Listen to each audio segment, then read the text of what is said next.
E aí, primeirão, turma do meu coração, muito bom dia! Então, primeiramente, Julaide, parabéns pra você nessa data querida, muito sucesso nessa senda que vos descortina, seja muito feliz. Sinta-se abraçada por mim e por Dona Val, o que faremos pessoalmente. Então, gente, eu estou gravando esse vídeo agora com o objetivo de nós discutirmos um assunto importante que eu vou cobrar no simulado, que é efeito Coriolis, ou também denominada efeito força Coriolis, ou de Coriolis, também está correto. Professor, interdisciplinaridade com física? Positivo. Mas eu já não gosto de geografia e eu não gosto de física. E agora? Relaxa, vai dar tudo certo. Gente, o que acontece? Pensem comigo. O movimento de rotação da Terra, que é de oeste para leste, ela influencia na circulação atmosférica. Professor, influencia? Sim, influencia. Só para vocês terem uma ideia, analisem comigo. A velocidade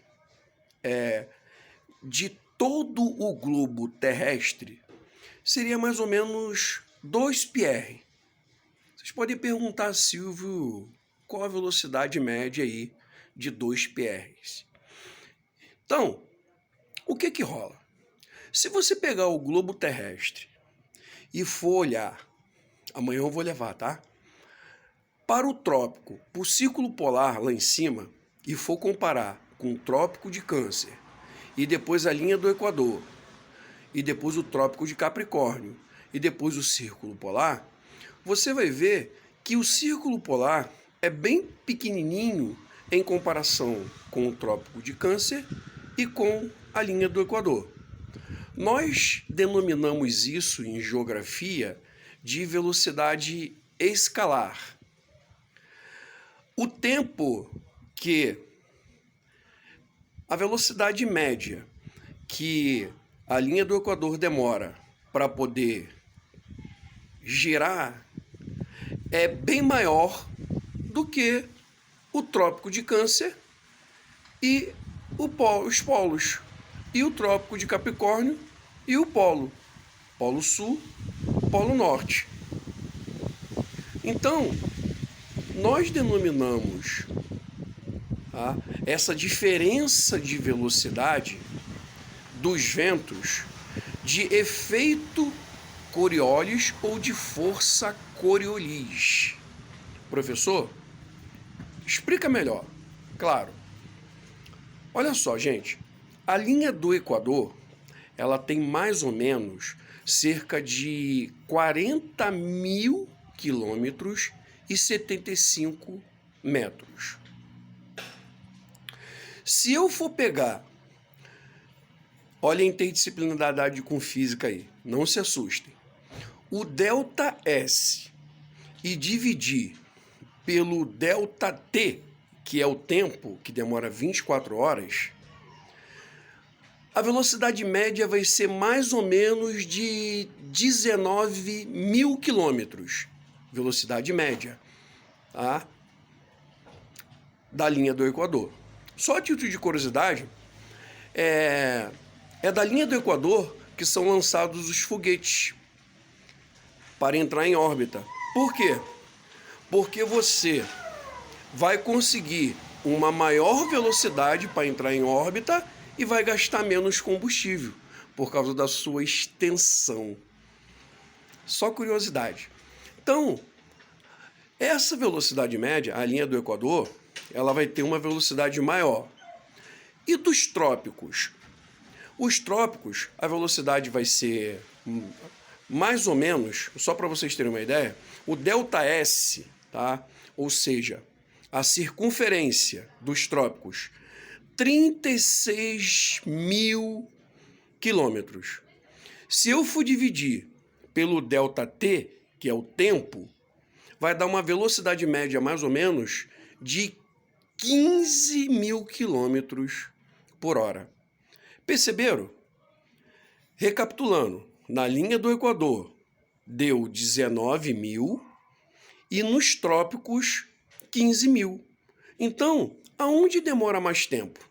Na linha do Equador. E aonde demora mais tempo? Na linha, nos trópicos.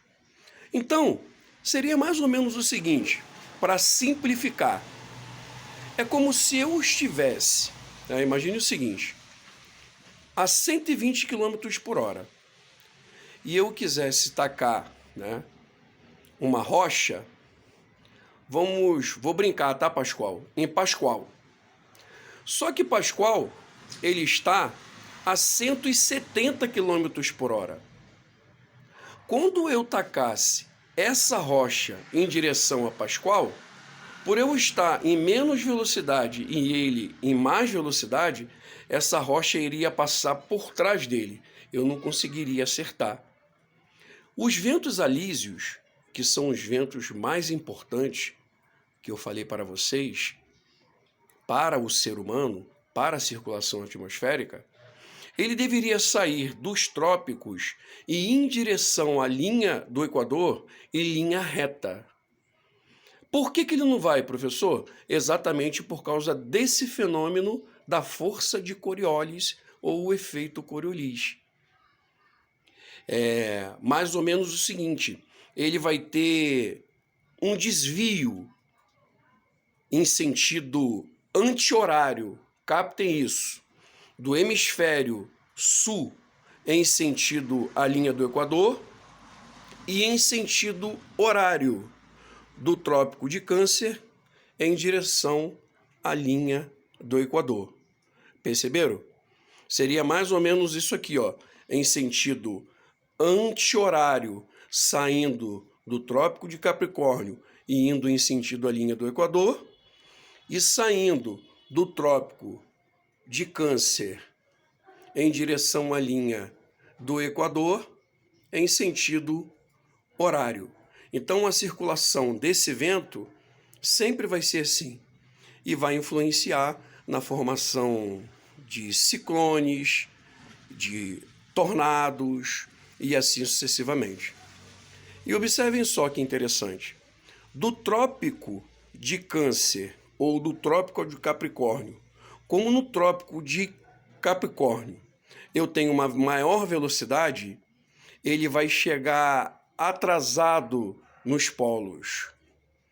E não será diferente do Trópico de Câncer até chegar no Polo Norte. Ele também vai chegar atrasado. Por quê, professor? Porque aonde eu vou ter a maior velocidade é no Trópico de Câncer e a menor velocidade no Polo Norte ou no Polo Sul. Esse é o efeito Coriolis ou efeito de Coriolis, que também influencia nas correntes marítimas. Mas isso já é um outro assunto para uma próxima aula. Galera, eu sei que é difícil. Não é fácil esse conteúdo de circulação atmosférica. Mas se você teve dúvida, volta o vídeo, analisa os pontos altos, que já deu certo, só sucesso, só vitória. Sexta-feira tem simulado, confio em vocês, amo vocês, sucesso sempre, tudo de bom, primeirão.